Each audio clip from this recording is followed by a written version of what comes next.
आज हम बहुपद भाग 2 में दो टॉपिकों को समझेंगे। पहला है उभयनिष्ठ लेना, यानी समीकरण में से कॉमन निकालना, और दूसरा होगा समीकरण में पद बताना। तो बहुपद की परिभाषा होती है, एक या अधिक पदों से बना व्यंजक बहुपद कहलाता है। अब हम सबसे पहले उभयनिष्ठ लेना सीखेंगे। आप लोगों ने अगर सब्सक्राइब नहीं किया तो पहले सब्सक्राइब करें और लाइक करें। तो सबसे पहले उभयनिष्ठ लेना समझेंगे। उभयनिष्ठ लेना इंग्लिश में यानी कि कॉमन निकालना, इसी को कहते हैं। जैसे x के ऊपर 2 की घात धन xy, इसमें से क्या कॉमन निकल सकता है? इसको लिख सकते हैं x गुणित x धन xy। तो दोनों तरफ जब देखेंगे तो x दोनों में है, तो यहाँ x उभयनिष्ठ निकल जाएगा। अंदर बचेगा x, कोष्ठक के अंदर x धन y, तो ये कॉमन आ गया। फिर समझेंगे दूसरा, y के ऊपर 2 की घात धन xy है अगर, तो इसमें y गुणित y होगा, y के ऊपर 2 की घात, और धन x गुणित y है ही, तो इसमें y मिल रहा है दोनों पदों में, तो यहाँ y बाहर उभयनिष्ठ निकल आएगा। कोष्ठक के अंदर बचेगा y धन x।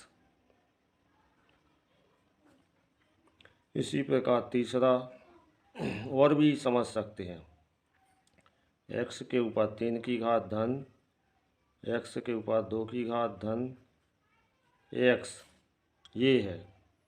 तो पहले इसमें रहेगा x गुणित x गुणित x, x के ऊपर 3 की घात है, दूसरे में x गुणित x रहेगा, लास्ट में x अकेला ही है। तो इन तीनों में से अगर कॉमन लेना है तो तीनों पदों में से x बाहर निकल जाएगा। x बाहर निकाल दिया, यहाँ बचा x 2 बची, तो x के ऊपर 2 की घात, यहाँ 1 बचा, तो x बचा, और x यहाँ से निकल गया, तो यहाँ 0 नहीं करेंगे, 1 बचेगा, तो यहाँ से x उभयनिष्ठ निकल आया। और समझेंगे उदाहरण से चौथा, z के ऊपर 2 की घात धन zx धन yz, इसमें से z गुणित z रहेगा, फिर यहाँ पर z गुणित x है, लास्ट में y गुणित z है। तो तीनों में जो चीज़ उभयनिष्ठ है, z यहाँ पर भी है, यहाँ पर भी है, और यहाँ पर भी है, तो यहाँ से z बाहर निकल आएगा, यहाँ बचेगा z धन x धन y। पांचवा और भी ले सकते हैं इस प्रकार, x के ऊपर 3 की घात धन 2, x के ऊपर 2 की घात धन 3x।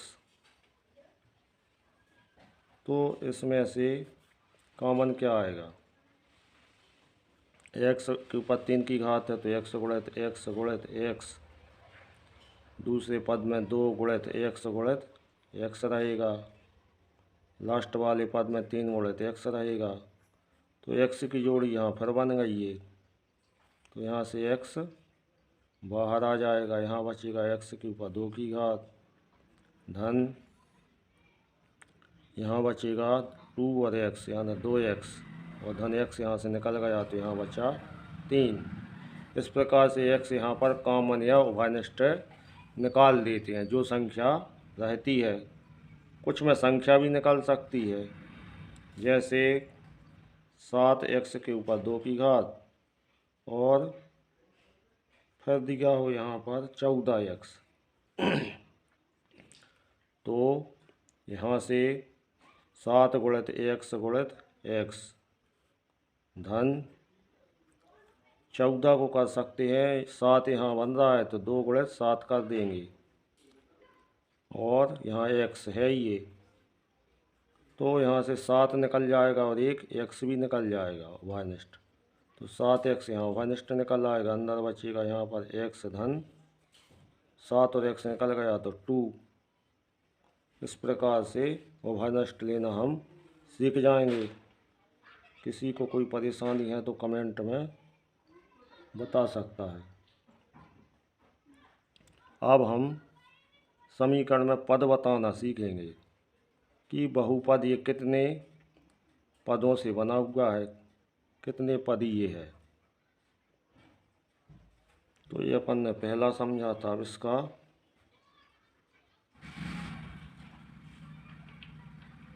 सेकंड समझेंगे।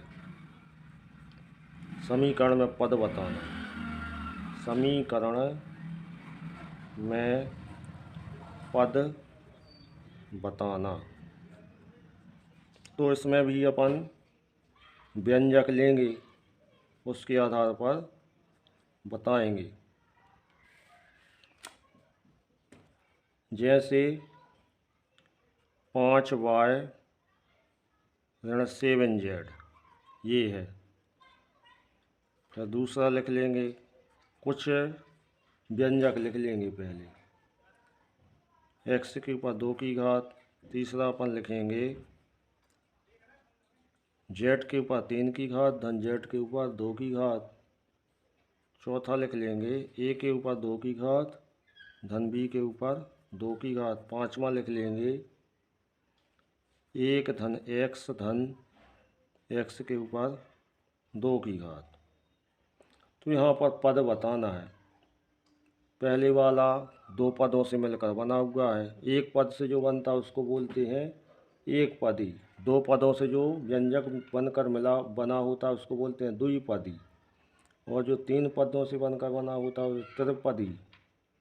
इस प्रकार व्यंजक के पद बताए जाते हैं। तो ये बना हुआ है 2 पदों से, तो ये हो जाएगा द्विपदी। और x के ऊपर 2 की घात ये इसमें एक ही वो है, एक पदी है, एक पद है मात्र इसमें, तो इसको एक पदी बोलेंगे, एक पदी व्यंजक। तीसरा z के ऊपर 3 की घात धन z के ऊपर 2 की घात, ये देखकर ही बता सकते हैं द्विपदी है। अब ये चौथा देखेंगे, a के ऊपर 2 की घात धन b के ऊपर 2 की घात। तो इसमें अपन को 2 पद दिख रहे हैं, तो ये होगा द्विपदी।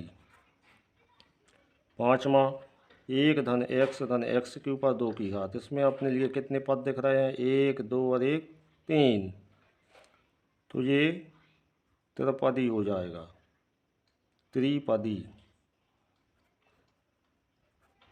इस प्रकार हम व्यंजकों को छांट सकते हैं। और भी हो सकते हैं, जैसे 7mn, तो ये कितने पद हैं, ये 3 नहीं होंगे, ये सारे गुणा के द्वारा आपस में जुड़े हुए हैं, इसलिए ये एक पदी कहलाएंगे। एक पदी है ये व्यंजक एक पदी है। और ज़्यादा पद भी हो सकते हैं, अभी त्रिपदी तक की बात कर रहे हैं, चतुर्पदी, पंचपदी। तो इस प्रकार अपन व्यंजक समीकरण के पद बता सकते हैं। जिन लोगों को समझ में आया हो तो लाइक और सब्सक्राइब जरूर कर दें, क्योंकि आने वाले महत्वपूर्ण वीडियो जो होंगे वो बहुत ज़रूरी और अच्छे होंगे, इसलिए सब्सक्राइब कर लें ताकि आपको पहले मिल जाए। धन्यवाद।